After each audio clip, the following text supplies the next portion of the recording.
Gastric సమస్యలతో బాధపడుతున్నారా? అయితే సంప్రదించండి హోమియో కేర్ ఇంటర్నేషనల్. నమస్తే, నేను విజయ్. ఏపీ అసెంబ్లీ సమావేశాల్లో చివరి రోజున ఒక ఆసక్తికరమైన ఘటన చోటు చేసుకుంది.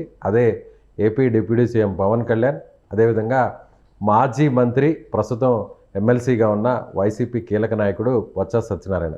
ఇద్దరు కూడా కరచాలనం చేసుకున్నారు, ఆ తర్వాత ఆలింగనం చేసుకున్నారు, ఆ తర్వాత ఇద్దరు కూడా కాసేపు ముచ్చటించుకున్నారు. సో ఈ ఆసక్తికరమైనటువంటి వీడియో ఇప్పుడు ప్రస్తుతం అంతా సోషల్ మీడియాలోనూ వైరల్గా మారింది. దీనికి గల కారణాలు ఏంటి, దీని వెనక ఏదన్నా రీజన్స్ ఉన్నాయా, పొలిటికల్గా కొన్ని పరిణామాలు ఏమన్నా మారే అవకాశం ఉందా అనేది విశ్లేషణ చేద్దాం. మనతో పాటు పొలిటికల్ అనలిస్ట్ చంద్ర శ్రీనివాస్ గారు స్టూడియోలో ఉన్నారు. నమస్తే చంద్ర శ్రీనివాస్. నమస్కారం విజయ్ గారు.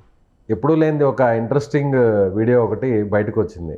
పవన్ కళ్యాణ్ గారిని బొత్స సత్యనారాయణ గారు షేక్ హ్యాండ్ ఇవ్వడం, ఇద్దరు కూడా ఆలింగనం చేసుకోవడం. దీని పరిణామాలు ఏంటి, ఏదన్నా మారే అవకాశం ఉందా, ఏదన్నా స్ట్రాటజీ? డెఫినెట్గా రాజకీయాల్లో ఎప్పుడు ఏదైనా జరగవచ్చండి. అంటే ఇంట్లో అన్నదమ్ములు కూడా వేరే పార్టీలో పోటీ చేసే పరిస్థితి నుంచి ఈరోజు వైసీపీలో కీలకమైన నేతగా ఒక రకంగా బాహుబలి అని జగన్మోహన్ రెడ్డి గారు కూడా అన్నారు. ఉత్తరాంధ్ర చెందిన వ్యక్తి, చాలా కీలకమైన వ్యక్తి. ఆయన ఇంట్లోనే 2-3 ఎమ్మెల్యేలు ఉంటారు, 2 ఎంపీలు ఉంటారు. అటువంటి కీలకమైన వ్యక్తి ఒకప్పుడు పీసీసీ అధ్యక్షుడిగా పనిచేసి రాష్ట్రం విడిపోయేటప్పుడు, ఆ తర్వాత చాలా కీలకమైన పోస్టులో చేసిన వ్యక్తి నిన్న ఎంత హుందాగా ఉన్నాడంటే, అది అసెంబ్లీ దేవాలయం, అది ఎమ్మెల్సీ కావచ్చు, ఎంపీ కావచ్చు, ఏది ఎమ్మెల్యే కావచ్చు, అసెంబ్లీలో దేవాలయంలో మనం ప్రమాణం చేసి ప్రజలకి ఒక వారధిగా ఉంటామని మనం అనుకుంటాం. కానీ 11 సీట్లకి పరిమితం అయిపోయి వాళ్ళు అసెంబ్లీకి కూడా వెళ్తలా. ఈ సిచ్యువేషన్లో ఎమ్మెల్సీలు ఎక్కువ బలం ఉంది కాబట్టి వెళ్తున్నారు. అక్కడ ఆవరణలో పవన్ కళ్యాణ్ గారు చూసి ఎమ్మటే ఈయన రావటం, ఆయన దగ్గర రావటం, ఇద్దరు చేతులు కరచాలనం చేసుకోవటం, ఇద్దరు ఆలింగనం చేసుకోవటం అనేది రాజకీయం అంటే ఇలా ఉండాలనేది అందరూ అనుకుంటున్నారు. అంటే హుందాగా ఇద్దరు కూడా వ్యవహరించారు, అంతే కదా. ఈ పార్టీ లేనిదని కావచ్చు. ఇప్పుడు జగన్మోహన్ రెడ్డి గారి లాగా బాలశౌరి గారు రేవంత్ రెడ్డి గారికి అభినందన సభ ఢిల్లీలో పెడితే ఆయన వెళ్ళినందుకు ఆయన పక్కన పెట్టేశాడు. ఇదేంటి, రాజశేఖర రెడ్డి గారి పక్కన ఉన్న వ్యక్తి ఈ జగన్మోహన్ రెడ్డి గారు ఎందుకు ఇలా వివరించాడని చెప్పేసి ఆయన జనసేనలోకి వెళ్ళాడు, ఆయన ఎంపీ అయి కూర్చున్నాడు. ఇప్పుడు వేమిరెడ్డి ప్రభాకర్ రెడ్డి గారు లాంటి వాళ్ళని కూడా వదులుకున్నాడు. అంటే నేను చెప్పింది అన్నట్టు అక్కడ ఉన్నాడు, నేను చెప్పింది వేదం అన్నట్టు ఆయన వివరించేవాడు.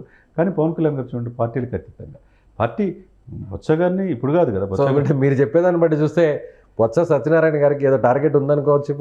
ఇప్పుడు కనుక జగన్మోహన్ రెడ్డి గారికి ఆయన తెలుగుగలడైతే హుందాగా మేలకుండా వదిలేయాలి.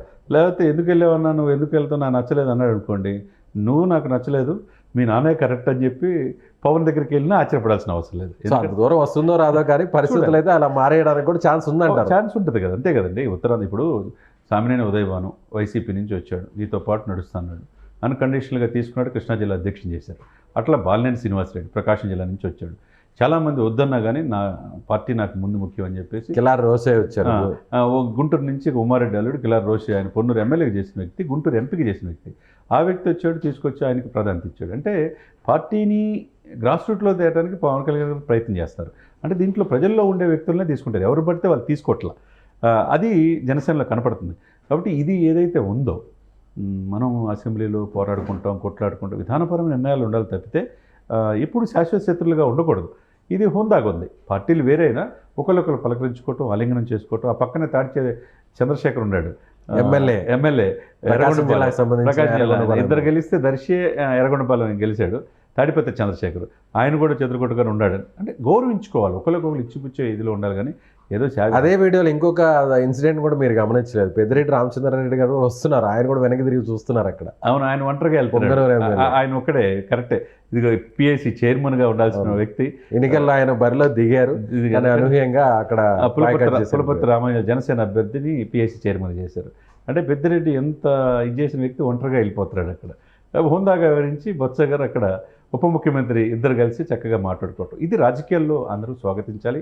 మీరన్నట్టు నిన్నటి నుంచి సోషల్ మీడియాలో ఇదే ట్రోల్ అవుతుంది, ఇలా కదా ఉండాల్సిందని చెప్పేసి. అంటే నాయకుడు అంటే ఎలా ఉండాలి, పార్టీలకు అతీతంగా. ఇప్పుడు నేను ఎప్పుడు కూడా జగన్మోహన్ రెడ్డి గారికి నాకు ఆయనకి మధ్య ఎటువంటి శత్రుత్వం లేదు, ఆయన పాలసీ పాయింట్ ఆఫ్ వ్యూలోని విభేదిస్తాననేవాడు. కానీ ఎప్పుడు కూడా పవన్ కళ్యాణ్ గారు ఏ మీటింగ్ పెట్టినా, ఎప్పుడు జగన్ గారి గురించి మాట్లాడినా, ఎక్కడ సభ నిర్వహించినా కూడా వెంటనే ఆయన సామాజిక వర్గానికి సంబంధించినటువంటి వైసీపీ నాయకులందరూ కూడా ఆయన విమర్శిస్తూ వస్తున్నారు. ఇదే బొత్స సత్యనారాయణ గారు అనేక విమర్శలు పవన్ కళ్యాణ్ గారి గురించి చేశారు. మరి ఇప్పుడు ఇదే బొత్స సత్యనారాయణ గారు నేరుగా పవన్ కళ్యాణ్ గారి దగ్గరికి వెళ్ళి కరచాలనం చేయడం, ఆలింగనం చేయడం, దీన్ని ఎలా చూడాలంటారు? అంటే సామాజిక వర్గ పరంగా ఎన్నికల్లో మీడియా ముందు ఒకలా ఉంటారు, మీడియా వెనక ఇంకోలా ఉంటారు అనుకోవచ్చా? అలా కాదు విజయ్ గారు. ఇక్కడ ఏంటంటే మీరు చెప్తే నాకు ఒకటి గుర్తొచ్చింది. ఇదే వ్యక్తి ఏదో గెస్ట్ రోల్ లాగా వచ్చి సినిమాల నుంచి వచ్చి రాజకీయాలంటే సక్సెస్ కారు అని అన్న వ్యక్తే బొత్స సత్యనారాయణ గారు పవన్ కళ్యాణ్ గారిని కామెంట్ చేశారు. చేశారు. ఇట్లా గెస్ట్ లెక్చర్గా వచ్చి ఉంటే ఒక రోజు ఉంటే కుదరదు అన్నాడు. మరి ఆయన గెస్ట్ లెక్చర్ కాదు, శాశ్వతంగా అక్కడే ఉండిపోయాడు. అంటే ఆయన మనసు ఏమైనా మారింది అనుకోవచ్చా? అంటే అంతే కదా. అంటే పవన్ కళ్యాణ్ గారు ఇలా అవుతాడని, ఇంత ఎమర్జ్ అవుతాడని ఎవరు అనుకోలేదన్నట్టుగా జేడీ గారు కూడా అన్నాడు. ఇంత కసితో ఉంటాడు నేను ఎక్స్పెక్ట్ చేయలేదండి. 100% స్ట్రైక్ రేట్ సార్. ఈరోజు మహారాష్ట్ర ఎలక్షన్లో కూడా అతను ప్రభావితం చూపించాడంటే, దేశవ్యాప్తంగా పొలిటికల్ స్టార్గా ఎమర్జ్ అయ్యాడంటే సుదీర్ఘమైన ఆలోచనలు ఉన్నాయి. కాబట్టి పవన్ కళ్యాణ్ గారిని మనం తక్కువ అంచనా వేసామనే భావన ఆయనలో ఉండుంటుంది. కాబట్టి ఇద్దరు గురించి ఇప్పుడు మాట్లాడుకున్నారు. ఇప్పుడు ఎవరు శాశ్వత మిత్రులు, శాశ్వత రాజకీయాలు ఉండరు. కాబట్టి వాళ్ళిద్దరు కలవడం అనేది ఒక మంచి చారిత్రాత్మకమైన అంశంగా మనం చెప్పాలి. అదే విషయం, మరొక విషయం కూడా చంద్ర శ్రీనివాస్ గారు, బొత్స గారు మొదటి నుంచి కూడా చిరంజీవి గారి కుటుంబానికి దగ్గరగా ఉంటారు, చాలా ఆప్తులుగా ఉంటారు. సో అందులో భాగంగానే ఇక్కడ పవన్ కళ్యాణ్ గారిని కలిశారనుకోవచ్చు, అంటే పాత సంబంధాలు ఉన్నాయనుకోవచ్చా? అంటే మొదటి నుంచి కూడా వాళ్ళిద్దరూ పవన్ కళ్యాణ్ గారు కావచ్చు, మెగా ఫ్యామిలీ బొత్స గారితో బాగానే సన్నిహితంగా ఉంటారు. ఎందుకంటే చాలా కీలకమైన పోస్టులు భారీ పరిశ్రమల శాఖ చేశాడు, పీసీ అధ్యక్షుడిగా చేశారు. సన్నిహిత సంబంధాలు ఉన్నాయి. కాకపోతే వీళ్ళు రాజకీయ పార్టీ వచ్చేసరికి, ఇప్పుడు రాజకీయ పార్టీ అంటే జగన్మోహన్ రెడ్డి గారి విధానాలు ఫాలో ఎవరు భావజాలం వాళ్ళది. కాబట్టి ఆ లైన్లో వెళ్తారు తప్పితే, ఇప్పుడు ఆ లైన్లో ఉండి నేను పవన్ గారితో మాట్లాడకూడదంటే అది వ్యక్తిత్వం. అది వ్యక్తిత్వాన్ని నువ్వు కాదంటానికి ఎవరికి హక్కు లేదు.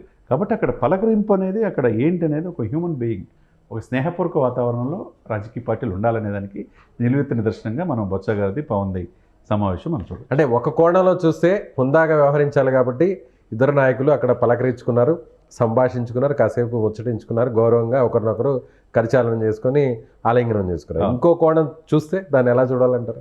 ఇంకో కోణం అంటే ఏమో భవిష్యత్తు మార్గం వేసుకున్నారేమో ఉందంటారా? ఏమో ఉండొచ్చు. రేపు ఉత్తరాంధ్ర నుంచి శ్రీకాకుళం, విజయనగరం నుంచి చాలా కీలకమైన వ్యక్తి బొత్స గారికి ఒక మార్కు ఉంది. రేపు అది కనుక జనసేన వైపు మొగ్గితే ఇక జనసేన ఉత్తరాంధ్రలో చాలా కీలకంగా మారవచ్చు. మెయిన్ లీడర్ వచ్చినట్టు ఎడిదిరిగి తమ్మిరెడ్డి శివశంకర్ల గారు అంటారు, బొరిశెట్టి సత్య గారు, ఇప్పుడు మన పెందుర్తి పంచకల రమేష్, ఇటువంటి నాయకులు చాలామంది ఉన్నారు. వీళ్ళతో పాటు ఈయన వస్తే ఇంకా బలం చేకూరింది.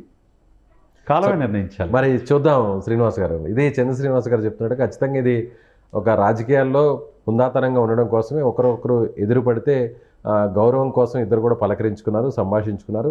అందులో భాగంగానే జరిగింది. మరొక కోణం కూడా ఉంది. ఒకవేళ వచ్చినా కూడా బొత్స సత్యనారాయణ గారు జనసేన పార్టీలోకి వచ్చే అవకాశం కూడా లేదు అని చెప్పలేమని చెప్తున్నారు. మరి చూద్దాం రాజకీయాలు ఏ విధంగా మారేటువంటి అవకాశం ఉందో భవిష్యత్తులో. Thank you so much. Suman టీవీలో మీ పర్సనల్ అండ్ బిజినెస్ ప్రమోషన్స్ కోసం కింది నెంబర్కి కాంటాక్ట్ చేయండి.